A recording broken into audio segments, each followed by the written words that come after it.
একজন প্রবাসী যখন ছুটিতে দেশে যাওয়ার জন্য প্রস্তুতি নেয়, কমপক্ষে 1 বছর আগে থেকে প্রস্তুতি নেয়। এটা বাস্তব কথা বা নিজের অভিজ্ঞতা থেকে কথাগুলো বলছি। 1 বছর আগে থেকে কেন নেয় জানেন?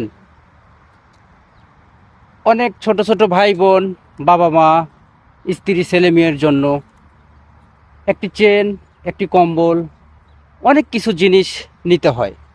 আর এগুলো 1-2 মাসের টাকায় এই জিনিসগুলো কেনাকাটা সম্ভব হয় না। হ্যাঁ, এজন্য কিছু টাকা বাড়িতেও দিতে হয়, কিছু টাকার আমরা মার্কেটিং করি, কিছু টাকা জমায় রাখি টিকিটের জন্য এবং 3 মাস ছুটিতে দেশে থাকবো, ইত্যাদি ইত্যাদি অনেক খরচ আছে।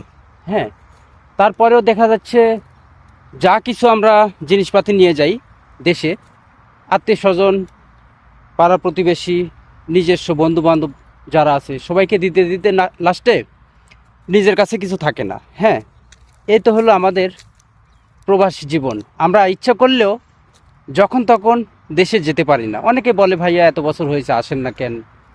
হ্যাঁ, বিদেশে আরও কত বছর থাকবেন? আসলে এজন্য আমি বলি যে বিদেশ আসাটা অনেক সহজ, কিন্তু বিদেশ থেকে দেশে যাওয়া অনেক কঠিন।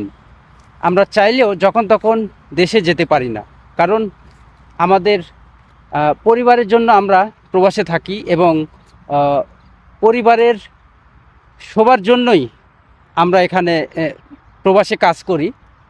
আর সবার জন্য কিছু না কিছু আমরা মানে দেশে নিয়ে যাওয়ার চেষ্টা করি ইনশাল্লাহ। ওকে প্রিয় দর্শক, সবাই ভালো থাকবেন, সুস্থ থাকবেন।